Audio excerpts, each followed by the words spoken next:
Hi and welcome back to my channel. This is Kecie and today we are going to be doing a journal with me in my B6 Archer and Olive notebook.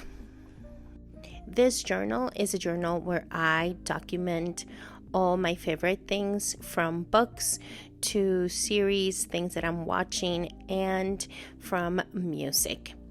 I have already set up my pages and I'm going to leave it linked here so you can see how I set up the pages before the pen. And after I have all the pages set up is when I come in with the printout of my covers for the books and I'm going to put them down. To help me with the adhesive on the back, I use my Herrin sticker maker, and it's this little machine that you put your pictures or any document through and it makes it into a sticker, which really what it means is that it puts adhesive on the back. As you can see, it is very easy now to add the pictures to my pages in my journal. Now that I have the pictures down, it's time to start journaling. Before I start journaling, sometimes I like to add a stamp, and the stamps that I'm using is from Studio Calico. I will leave all the materials that I'm using linked down below for you in case you find some inspiration and want to get something for yourself. To stamp the currently reading, I am using this stamp set from Studio Calico called Book Club by Herrin. It's from Everyday Explorers and you can just find it in the Studio Calico website. Now that I'm done with that, I'm going to start my journaling for these pages. Now, what I do when I journal is that I just write how I was doing that month and what was my feelings for choosing the titles that I did. I think knowing yourself is one of the best resources that you can have when it comes to journaling. I don't have the energy to do a book review for each and one of the books that I read, but I can just put the covers in a page and just write about how many books I read and how I was feeling for that month, and that works for me. On the first page where you see the calendar, I usually leave some space, and that empty space is either for me to journal just in case I was unable to fill or I was able to fill out the page on the right. But if I have a blank space, I like to write either a quote from the book or something that comes up to my mind that has to do with reading. Let's go to the next pages. For the next pages, I'm going to be doing the same thing. I printed out the cover for the series and the movies that I watched for that month, and I'm going to stick it down into my paper before I start journaling.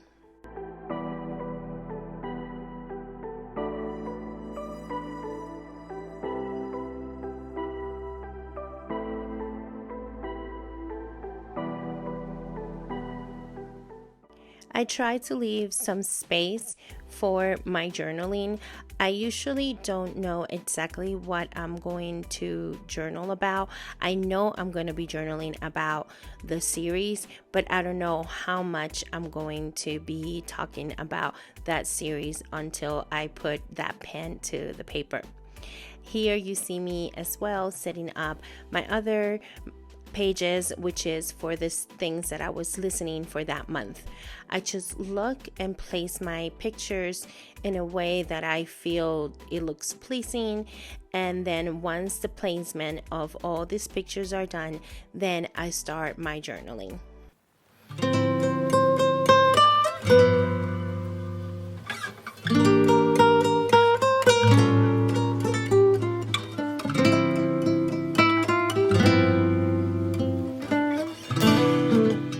Now, when it comes to journaling, what is the thing that I write about?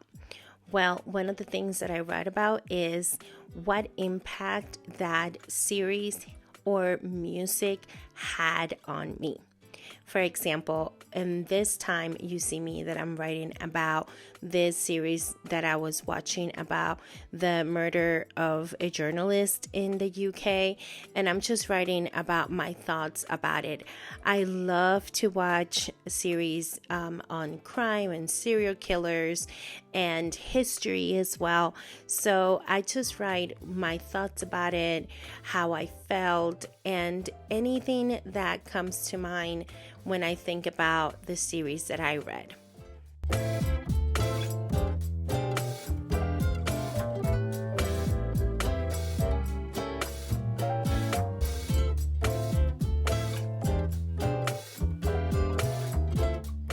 I like to change my handwriting when I'm doing my journal. Sometimes I do this blocked letters, and sometimes I just do my cursive a little more long. I don't know if that is even a thing, but that's how I would describe it, just to change it up. I love to see the different fonts in my journal and how it looks and how pleasing it looks to my eye. Another embellishment that I like to add to my pages are little post-its with little lists where I just put the things that I was either enjoying or series that I was unable to print the pictures. I just want to be able to catch that. Once I have my page done, I just look at it and then I think about how else I'm able to bring it to life. Usually I will add more colors, I will add little dots, which I love to add to my pages, stickers or stamps, whatever I'm able to do to fill in the blank spaces. Some people enjoy having blank spaces in their journals. I tend to be more into the side of filling anything that I can. You see me here writing and I leave this blank space, and it's because in that blank space I'm going to be adding a little quote from one of the songs that I was listening. Doing this type of journaling is such a love of mine. It brings me so much joy. I love putting the pages together. I love to be able to put down on paper all the things, all the emotions that I was experiencing during that month, and is something that is very helpful to me. And I love looking back at my pages and just seeing the stuff that I was into, but I love it. If you love journaling, or if you are searching to see what type of journaling you are looking to do, I highly recommend that you try something like this. This type of journaling is very forgiving, and you can just do whatever you want, however you want it. And at the end of the day, like I always say, these are your pages. This is for you, and it's just a way for you to document the stuff that you like. And here is how my pages look after the pen. I hope that you have liked this video, and if you did, remember to subscribe, give it a thumbs up, and let's stay connected. Follow me on social media and on this channel for more content like this. Thank you so much for watching. You have a good day, and I'll see you on the next one. Adios.